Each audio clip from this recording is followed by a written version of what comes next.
Great Basin, the Pacific Northwest as well. A few places just to the east of the Cascades.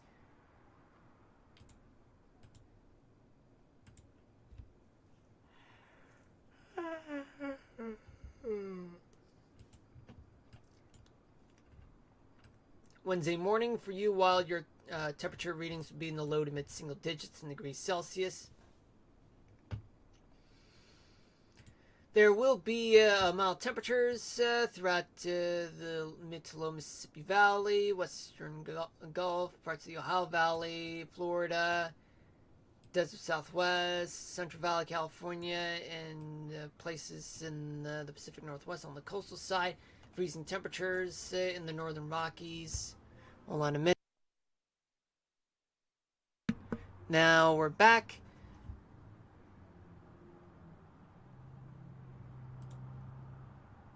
Okay. Well, for you, your temperature readings will be in the mid single digits in degrees Celsius. So I do expect for you, well, for the next 3 days, you're going to get some overcast conditions throughout much of those days.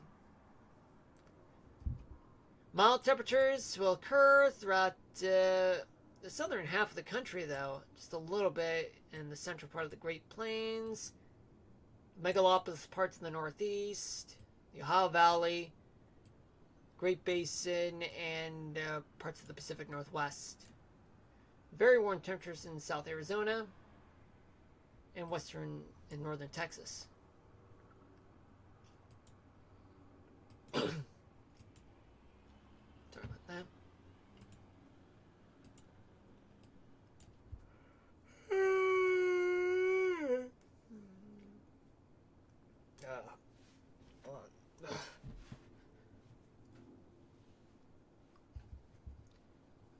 Let's see, dew point values for you, Wild. They're just a few degrees below freezing. In degrees Celsius, though, plenty of humidity in Florida, the Mid Atlantic as well, Western Gulf, parts of California. Sounds like you need some rest. Yeah, I thought I had a good night's sleep, but turns out I did not catch half of my Z's. I mean, because of all the daylight savings, that really made me worry. Well, I wouldn't call it worry. I would call it yeah, just gets on my nerves. Like, it's one thing where you got to go to sleep, but I didn't really catch some REM sleep. That's my main point. But yeah, I'm definitely gonna get some shut eye tonight. While I'll try. Well, let's just say daylight savings is not my friend, whether if it's ending it or starting it. There was a lot of people off, just so you know. I don't know about you, Wild, but oh wait, but how do you deal with your daylight savings issue? Some plenty of humidity throughout parts of the megalopolis, parts of the Northeast, parts of the Great Lakes region. Let's take a look. While your dew point values be in just about a few degrees below. Yeah, it was negative. I think it was like negative 5 degrees Celsius for you, Wild, in terms of dew point. But folks in the U.S., there's plenty of moisture to go around along the west coast, the Gulf Coast, the East Coast, and the southern plains, mid Mississippi Valley, parts of the Ohio Valley. Tuesday morning, Wild, your lows, your dew point values would be a few degrees below freezing. But there's plenty of humidity in immediate parts of the Gulf Coast, as well as the southeast, southern Mississippi Valley, and parts of the Pacific Northwest. Oh, well, parts of the West Coast. and the interior parts of the Northwest. Let's go to Tuesday night. Wild for you. Your dew point values would be near freezing, just below it somehow. But humidity starts building up throughout the Mississippi Valley, parts of the Great Plains. Gulf Coast, we get plenty of humidity, more of which will be in Florida, and as well as the West Coast. A few places in Oregon and Idaho. Wild for you, your dew point values be right near freezing. Folks in the U.S., a lot of humidity along the Gulf Coast, a little bit in the Ohio and Mississippi Valleys, Great Lakes region too, the West Coast. And finally, for Wednesday night, wild, your dew point values be going way down, which means that better conditions for Wednesday though. But those folks in the U.S., there's a lot of humidity in the lower to mid-Mississippi Valley, the Ohio Valley, the Southern Plains, eastern southern Texas, Florida, and some humidity will occur throughout Pennsylvania, upstate New York. A lot of humidity in the central part of the California, I should say, and some humidity in parts of the Pacific Northwest. Now let's talk about Cape.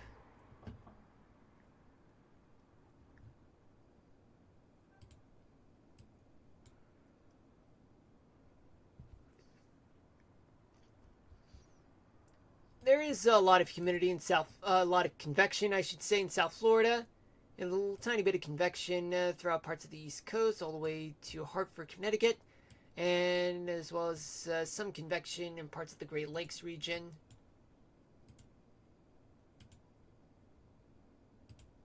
More still persistent convection in South Florida, the Florida Keys, a tiny bit of convection in the Northeast, parts of the Great Lakes region, and a tiny bit of increase in Cape convection throughout the Pacific Northwest.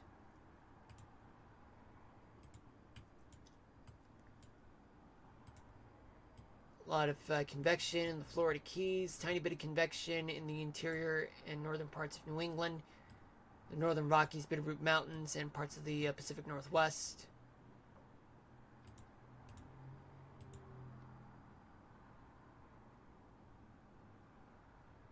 You know, the only real problem I had with it was figuring out when I needed to take my meds. I needed to take it at 2 a.m. and when it was after 1 a.m. I was too sure of I had to take my meds or not because of the clock adjustment. Found out it was time for me to, by looking at the Central Time, and seeing that it was the same as Eastern, so the clock did change. Yeah, some technology does allow a feature where they adjust daylight savings. I mean, I do have some of those technologies, but let's just say that, well, there are other technologies that require you to change the time manually. But I have cell phones that adjust it for me.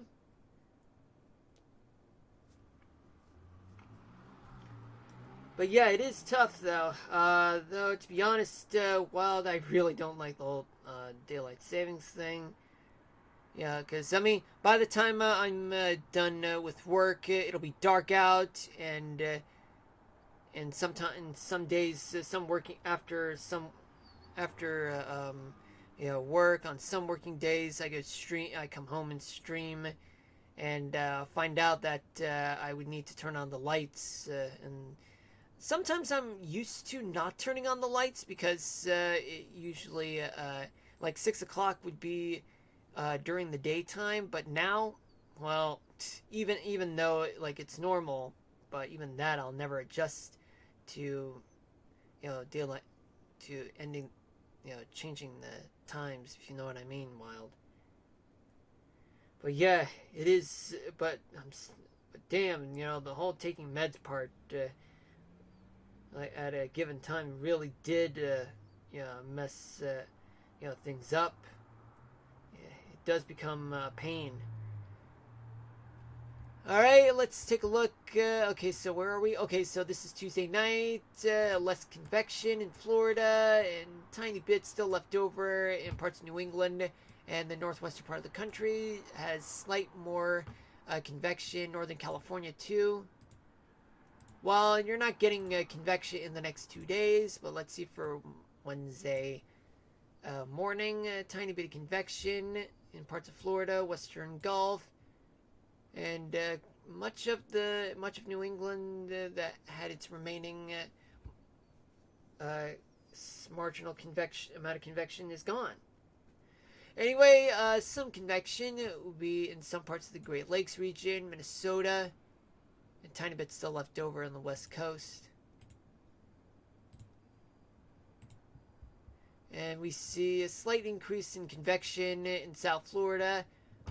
Tiny bit of convection increase widespread throughout much of the Great Lakes region, and then back to northern New England, and an ever slight increase of convection in the Pacific Northwest.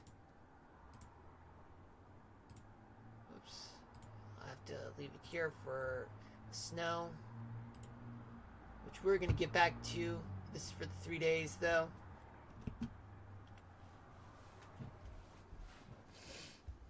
Alright, let's play the animation. So, this is what we're gonna see. So, let's start off at like 7 p.m. instead because of the daylight savings thing.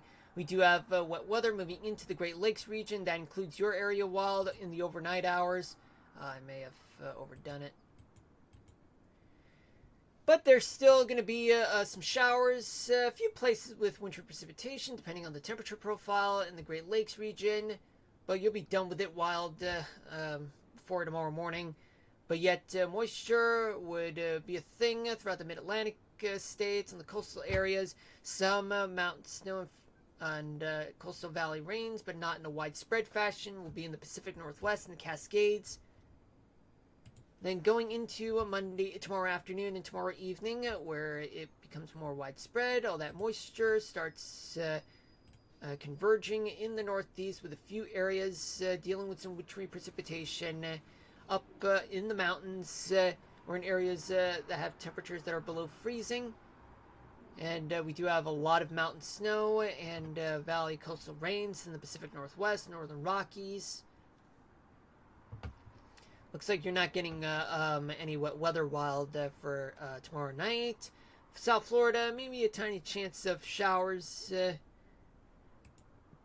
Then we roll into the early morning hours, going into Tuesday morning, in which case all that moisture starts moving out, but still some leftover showers and snow showers in some places in northern New England.